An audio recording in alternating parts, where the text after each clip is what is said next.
ده سامسون ده وصل في اولمبيا 22 للمركز السادس بعد بيج رام على طول، ووصل في ارنولد كلاسيك 2023 للمركز الاول، وكان يستحقها بجداره لانه كان نازل بكونديشن خرافي، والكونديشن ده تطور لوصل للشكل اللي احنا شايفينه ده.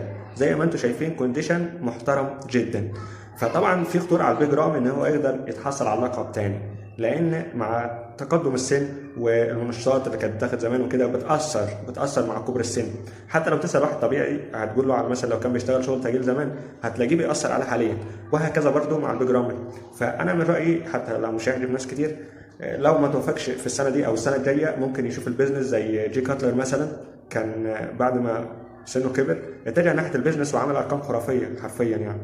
فكانت هتبقى فرصه كويسه بالنسبه له، وكمان يطلع من اللعبه محافظ على سنه، لان احنا شفنا ناس كتير ماتت في الاربعينات من سنها بسبب المنشطات، وانها بتكمل وبتوصل لاجسام عاليه وما كانش بيبقى في توفيق وبتتوفى للاسف.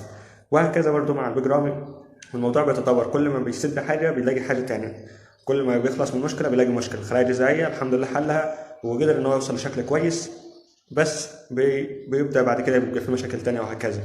فمع السنه دي والسنه الجايه بالكتير 3 سنين لو ما توفقش ممكن يتجه ناحيه البيزنس، هيكون افضل بالنسبه له ويطلع بصحته بدل ما يتاذى.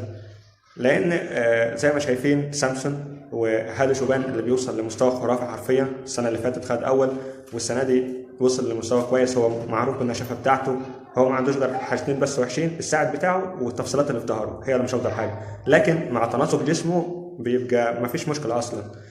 في ديريك داخل اول سنه ليه خد تاني ديريك، يعني انت متخيل خد تاني في اول سنه ليه.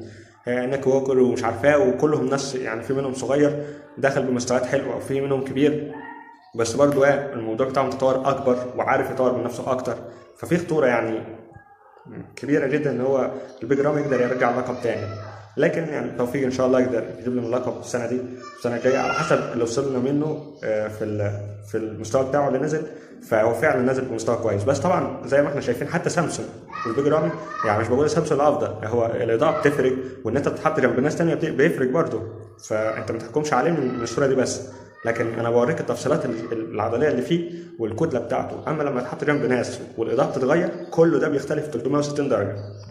وبس بيس يا